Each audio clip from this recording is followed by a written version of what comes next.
Assalamualaikum warahmatullahi wabarakatuh. Alhamdulillah rabbil alamin wal aqibatu lil muttaqin wassalatu wassalamu ala asyrafil anbiya'i wal mursalin sayyidina wa maulana Muhammadin wa ala alihi wa ashabihi ajma'in. Qala Allah ta'ala wa aqimus shalah wa atuz zakah atau kama qala sadaqallahul azim. Amma ba'du. Alhamdulillah, segala puji hanya milik Allah Subhanahu wa taala, yang mana sampai saat ini kita masih diberikan kesehatan, keafiatan oleh Allah Subhanahu wa taala. Mudah-mudahan kita terus diberikan kesehatan, keafiatan oleh Allah Subhanahu wa taala hingga bisa melaksanakan ibadah-ibadah Ramadan sampai akhir, dan mudah-mudahan amal ibadah kita diterima oleh Allah Subhanahu wa taala. Amin, Allahumma amin. Tak lupa salawat dan salam mari kita tujukan kepada junjungan kita Nabi kita Muhammad sallallahu alaihi wasallam, juga para sahabat pengikut beliau hingga akhir zaman. Bapak, Ibu, kaum muslim muslimat, shaimin dan shaimat, pemirsa TV Dakwah Islam Center rahimakumullah. Kali ini kita akan membicarakan tentang masalah zakat. Perintah zakat adalah sudah jauh-jauh hari atau masa-masa sebelumnya sudah diperintah oleh Allah, bukan hanya kepada Nabi Muhammad SAW, juga diperintahkan oleh Allah kepada nabi-nabi sebelumnya, yaitu terdapat dalam surah Al-Anbiya ayat 78, kepada Nabi Ibrahim, Nabi Ishaq dan Nabi Ya'qub. Allah berfirman, wa ja'alnahum a'immatan yahduna bi amrina wa auhayna ilaihim fi'lal khairat wa iqamas shalah wa ita'az zakah wa kanu lana 'abidin. Dalam ayat ini Allah memerintahkan kepada mereka, yaitu Nabi Ibrahim, Nabi Ishaq dan Ya'qub juga umatnya, wa iqamas shalah, dirikanlah salat, wa ita'az zakah, dan juga tunaikan zakat. Kemudian juga diterangkan lagi dalam surah Maryam ayat 54, Allah perintahkan juga melalui Nabi Ismail alaihissalam, wa dzkur fil kitab Ismail innahu kana shadiqal wa'di wa kana rasulan nabiyya wa kana ya'muru ahla bis shalah waz zakah wa kana 'inda rabbih mardiyya. Dalam ayat ini juga Allah memerintahkan, di samping diperintahkan salat, juga diperintahkan juga menunaikan zakat. Oleh sebab itu, kaum muslimin muslimat, setelah kita melaksanakan tentunya puasa Ramadan, di samping juga kewajiban salat, dan satu lagi yang sangat penting kita rasakan adalah perintah untuk menunaikan zakat, baik itu zakat mal ataupun zakat fitrah. Dalam Al-Quran, perintah zakat itu berbarengan dengan perintah salat, diulang oleh Allah di dalam Al-Quran dalam bentuk kata zakah, dalam bentuk masdar, sebanyak 32 kali. Wa aqimus shalah wa atuz zakah, dirikan salat dan juga tunaikan zakat, diulang 32 kali. Artinya apa? Kalau salat hubungannya langsung kepada Allah Subhanahu wa taala, tetapi zakat adalah hubungannya banyak menyentuh kepada masyarakat atau kepada sesama makhluk. Nah, dalam kesempatan ini mari kita sama-sama memperhatikan perintah zakat ini, yang mana zakat adalah istilahnya ibaratun an ijadi ta'ifatin minal mal fi malin makhsusin li malikin makhsus.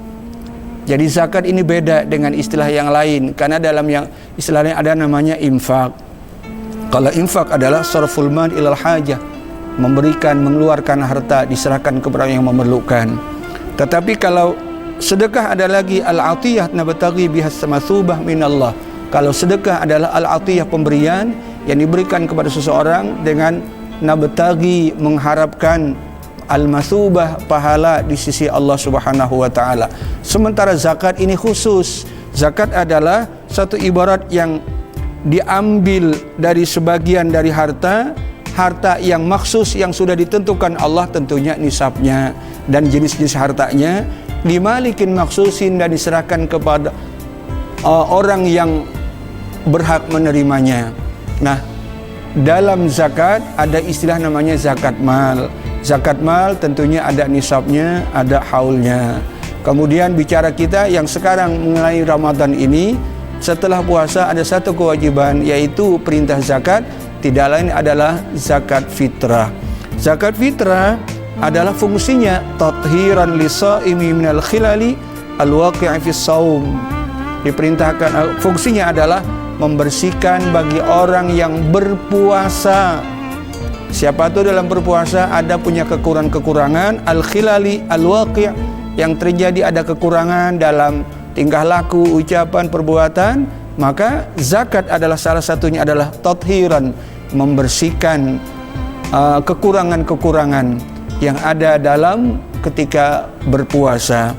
Rasulullah SAW menyatakan dalam sabdanya, Shadaqatul fitri tuhratun lis-shaimi minal lagwi warrafathi.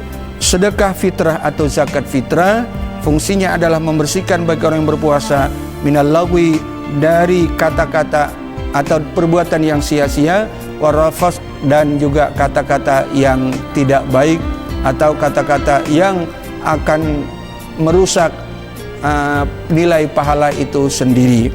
Kemudian fungsinya lagi adalah warifqan bil fuqara fi yaumil aid, tanda kasih sayang, pedulinya kita kepada orang fakir, khusus nanti pada hari raya Idul Fitri. Rasulullah SAW menyatakan, agnuhum an dhulis su'al fi hadzal yaum, bebaskan mereka para fakir miskin dari hinanya meminta-minta hilir mudik pada hari raya Idul Fitri. Dengan apa? Sekali lagi tadi, dengan zakat fitrah. Kemudian yang tidak kalah penting, zakat fitrah fungsinya adalah sababun liqabulis siyam, penyebab diterimanya puasa seseorang. Rasulullah SAW menyatakan dalam sabdanya, saum Ramadan, puasa Ramadan, mu'allaqun bainas samai wal ard, digantung antara langit dan bumi dan tidak diangkat, artinya tidak diterima oleh Allah kecuali dengan melaksanakan atau menunaikan zakat fitrah. Bapak, Ibu, kaum muslimin muslimat, shaimin dan shaimat, pemirsa TV Dakwah Islam Center rahimakumullah. Kemudian kepada siapa zakat fitrah diwajibkan? Diwajibkan zakat fitrah adalah yaitu kepada orang yang pertama tentunya yang muslim. Yang kedua, orang itu idraku juz'in min Ramadan wa juz'in min Syawal. Orang itu menjumpai sebagian dari bulan Ramadan dan juga sebagian daripada bulan Syawal atau Idul Fitri. Artinya dia sempat menjumpai sebagian Ramadan, sebagian Idul Fitri. Kalau salah satunya saja yang dia jumpai, mungkin Ramadan dia jumpai, tetapi sebelum Idul Fitri dia panggil oleh Allah Subhanahu wa taala, maka tidak wajib zakat fitrah. Atau orang tidak menjumpai Ramadan tapi dia jumpai adalah Idul Fitri. Ketika Ramadan dia masih dalam perut ibunya, ketika Idul Fitri, malam Idul Fitri dia lahir, maka dia juga tidak wajib zakat fitrahnya. Nah, kemudian di samping itu bahwa dia juga punya kelebihan bahan pokok untuk dimakan Idul Fitri dan malamnya. Bagi mereka yang mungkin saat itu belum punya kemampuan, maka sampai Idul Fitri tidak punya kemampuan, maka dia tidak wajib berzakat fitri atau berzakat fitrah. Kemudian sangat dianjurkan, apalagi suasana sekarang ini, mengeluarkan zakat fitrah bagi mereka yang punya kemampuan untuk bersegera. Meskipun kewajiban mengeluarkan zakat fitrah itu adalah ketika masuknya malam Idul Fitri, tetapi wa yajuzu min awalis syahri, dibolehkan atau bahkan dianjurkan untuk mengeluarkan zakat fitrah pada awal-awal Ramadan. Oleh sebab itu, bagi mereka yang sudah punya kemampuan berzakat, silahkan bersegera menunaikannya, karena itu akan mempermudah untuk penyaluran nantinya atau menyerahkannya kepada orang-orang yang berhak, khususnya fakir miskin. Kemudian yang tidak kalah penting, adab berzakat. Adab berzakat yang pertama adalah harus benar-benar ikhlas karena Allah. Betul-betul karena Allah. Allah berfirman, "Wa ma umiru illa liya'budullaha mukhlishina lahuddin." Mereka tidak diperintah untuk melaksanakan kecuali melaksanakan agama kecuali dalam keadaan ikhlas. Wa ma umiru illa liya'budullah, tidaklah mereka diperintah kecuali supaya menyembah Allah, beribadah kepada Allah, mukhlishina lahuddin, benar-benar ikhlas karena Allah. Oleh sebab itu, kalau sekarang ini ada ketentuan dari Kementerian Agama Samarinda menentukan kadar zakat dalam bentuk uang, yaitu ada kategori 60.000, kemudian ada juga yang 45.000 dan ada juga yang 35.000. Kita harus menyesuaikan. Kalau itu tanda benar-benar ikhlas, jangan milih-milih nanti. Kalau kita makan bahan pokoknya adalah sekitar nilai yang mungkin 45.000, saya cari yang rendah saja 35. Itu salah satu tanda orang melakukan zakat tidak ikhlas namanya. Bahkan kalau bisa yang lebih baik, lebih bagus, lebih utama, lebih afdal. Dan ini setahun sekali. Dan itu gunanya bukan untuk orang, tetapi untuk pribadinya sendiri. Membersihkan kekurangan-kekurangan kalau ada dalam melaksanakan ibadah puasa tadi. Kemudian yang kedua, yang baik lagi halal. Al-Quran mengingatkan, ya ayyuhalladzina amanu anfiqu min thayyibati ma kasabtum wa la tayammamul khabith, di antaranya itu minhu tunfiqun. Wahai orang beriman, infakkanlah dari yang baik-baik yang kamu usahakan itu. Wa la tayammamul khabith, di situ di ayat itu jangan kamu milah yang khabith, yang jelek. Minhu tunfiqun, yang jelek baru kamu serahkan. Jangan seperti itu. Nah, jadi ikhlas dan yang diserahkan itu yang benar-benar masih baik, betul-betul baik. Kalau bisa yang lebih baik tadi.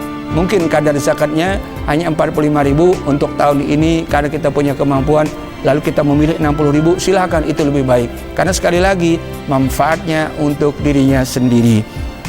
Kemudian yang terakhir adalah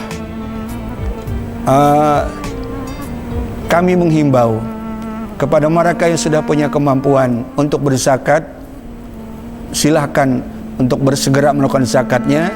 Lebih-lebih yang dimaksud adalah saat kondisi seperti ini, karena panitia unit pengumpul zakat Islamic Center insya Allah tanggal 8 Ramadan nanti, tepatnya hari Jumat, sudah membuka penerimaan zakat, infak dan sedekah, yaitu dengan 2 pos, yaitu pos pertama, pos depan, yaitu Menara Asmaul Husna, dan pos yang kedua adalah pos klinik Islamic Center. Sekali lagi, untuk menghindari kerumunan massa dalam hal suasana seperti ini, maka kami menghimbau untuk bagi mereka yang punya kemampuan, silahkan mengeluarkan zakat fitrahnya atau zakat malnya juga dengan sesegera mungkin, dan mudah-mudahan amaliyah terutama zakat yang kita keluarkan pada tahun ini benar-benar bernilai tinggi di sisi Allah Subhanahu wa taala sesuai dengan fungsinya tadi, dan mudah-mudahan kita dihindarkan dari wabah yang melanda negara kita atau wilayah kita pada saat ini. Sekali lagi saya menghimbau, mari kita melakukan zakatnya dengan sesegera mungkin. Demikian yang bisa saya sampaikan. Mohon maaf kalau ada kekurangan. Wabillahi taufiq wal hidayah. Assalamualaikum warahmatullahi wabarakatuh.